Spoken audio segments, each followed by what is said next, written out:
Umekaa kwenye ndoa zaidi ya mwaka mmoja, yani zaidi ya miezi 12 hujapata ujauzito, maana yake hii miezi yote 12 unaingia period vizuri, siku zako za hatari unazijua vizuri, siku ya ovulation unashiriki tendo vizuri, lakini hujapata ujauzito.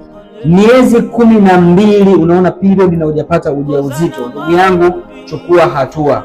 Kuna shida mahali.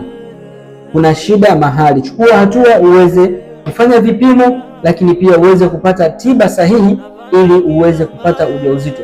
Mwanamke ambaye amekamilika, mwanamke ambaye hana changamoto zozote zile kwenye mfumo wake wa uzazi, akifikisha miezi 4 mpaka miezi 6 ndani ya ndoa, lazima awe ameshabeba ujauzito. Ukiona umezidisha mwaka umepita, mwaka mmoja na nusu hujabeba ujauzito, chukua namba zangu za simu 0765126050 ili tuweze kuweka mambo sawa na wewe uweze kupata ujauzito kama wanawake wengine. Karibu sana Mikidadi Healthcare, tabasamu la familia. Karibu sana.